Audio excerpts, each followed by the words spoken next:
ಕಳೆದೆರಡು ದಿನಗಳಿಂದ ಇಂಡಿಗೋ ವಿಮಾನ ಹಾರಾಟದ ಸಮಸ್ಯೆಯಿಂದಾಗಿ ಪ್ರಯಾಣಿಕರಿಗೆ ಸಾಕಷ್ಟು ತೊಂದರೆಯಾಗಿದೆ. ಇಂಡಿಗೋ ವಿಮಾನ ರದ್ದಾದ ಪರಿಣಾಮ ಮದುವೆ, ಆರತಕ್ಷತೆ ವಧುವರರಿಲ್ಲದೆ ನಡೆದ ಘಟನೆ ಹುಬ್ಬಳ್ಳಿಯಲ್ಲಿ ನಡೆದಿದೆ. ಮೊನ್ನೆ ವಧು-ವರರ ಆರತಕ್ಷತೆಗೆ ಎಲ್ಲ ಸಿದ್ಧತೆ ನಡೆದಿತ್ತು. ಇನ್ನೇನು ಸಮಾರಂಭ ಶುರುವಾಗಬೇಕು. ಆದರೂ ವಧು ಹಾಗೂ ವರನ ಆಗಮನವಿಲ್ಲ. ಕೊನೆಗೆ ವಧುವಿನ ತಂದೆ ತಾಯಿಯೇ ವಧು-ವರರ ಕುರ್ಚಿಯಲ್ಲಿ ಕುಳಿತು ಬಂದ ಬಂಧುಗಳಿಂದ ಶುಭ ಹಾರೈಕೆ ಸ್ವೀಕರಿಸಿದರು.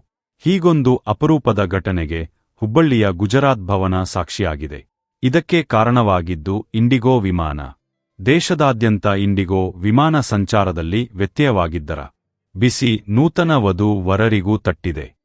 ಹುಬ್ಬಳ್ಳಿಯ ಗುಜರಾತ್ ಭವನದಲ್ಲಿ ಮೊನ್ನೆ ಬುಧವಾರ ವಧು ಮೇಧಾ ಕ್ಷೀರಸಾಗರ ಹಾಗೂ ವರ ಸಂಗಮ ದಾಸ್ ಅವರ ಆರತಕ್ಷತೆ ಆಯೋಜಿಸಲಾಗಿತ್ತು. ನವೆಂಬರ್ 23ರಂದು ಭುವನೇಶ್ವರದಲ್ಲಿ ಈ ಜೋಡಿ ಮದುವೆಯಾಗಿತ್ತು. ಬೆಂಗಳೂರಿಗೆ ಆಗಮಿಸಿ ಅಲ್ಲಿಂದ ಹುಬ್ಬಳ್ಳಿಗೆ ಬರಲು ಡಿಸೆಂಬರ್ 2ರ ವಿಮಾನ ಬುಕ್ ಮಾಡಿದ್ದರು. ಕೆಲ ಸಂಬಂಧಿಕರು ಭುವನೇಶ್ವರ ಮುಂಬೈ ಹುಬ್ಬಳ್ಳಿ ಮಾರ್ಗದಲ್ಲಿ ವಿಮಾನ ಟಿಕೆಟ್ ಬುಕ್ ಮಾಡಿದ್ದರು. ಡಿಸೆಂಬರ್ 2ರ ಬೆಳಗ್ಗೆ 9ರಿಂದ ಇಂಡಿಗೋ ವಿಮಾನ ಸಂಚಾರದಲ್ಲಿ ವ್ಯತ್ಯಯವಾಗಿದೆ. ಅನೇಕ ವಿಮಾನಗಳ ಸಂಚಾರ ರದ್ದಾಗಿದೆ.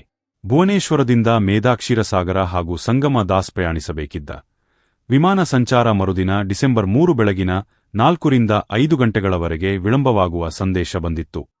ಕೊನೆ ಕ್ಷಣದಲ್ಲಿ ಏಕಾಏಕಿ ಡಿಸೆಂಬರ್ 3ರಂದು ಬೆಳಗ್ಗೆ ವಿಮಾನ ಸಂಚಾರವೇ ರದ್ದಾಯಿತು. ಪರಿಣಾಮವಾಗಿ ವಧು-ವರರು ಹುಬ್ಬಳ್ಳಿಗೆ ಆರತಕ್ಷತೆ ವೇಳೆಗೆ ತಲುಪಲು ಸಾಧ್ಯವಾಗಲಿಲ್ಲ.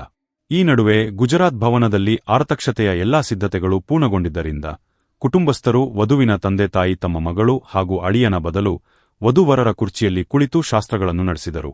ವಧು ಮೇಧಾ ಮತ್ತು ವರ ಸಂಗಮ ದಾಸ್ ಇಬ್ಬರೂ ಭುವನೇಶ್ವರದಲ್ಲೇ ಸಿದ್ಧರಾಗಿ ವಿಡಿಯೋ ಕಾನ್ಫರೆನ್ಸ್ ಮೂಲಕ ಆರತಕ್ಷತೆಯಲ್ಲಿ ಭಾಗವಹಿಸಿದರು. ಬಂದ ಸಂಬಂಧಿಕರು ವರ್ಚುವಲ್ ಮೂಲಕವೇ ವಧು-ವರರನ್ನು ಕಂಡು ಆಶೀರ್ವಾದ ಮಾಡಿ ತಂದೆ ತಾಯಿಗೆ ಗಿಫ್ಟ್ ಕೊಟ್ಟರು. ಅತ್ತ ವಧು-ವರ ಕೂಡ ಆನ್ಲೈನ್ ಮೂಲಕವೇ ಹುಬ್ಬಳ್ಳಿಯಲ್ಲಿ ಪಾಲ್ಗೊಂಡ ಸಂಬಂಧಿಕರಿಂದ ಆಶೀರ್ವಾದ ಪಡೆದರು.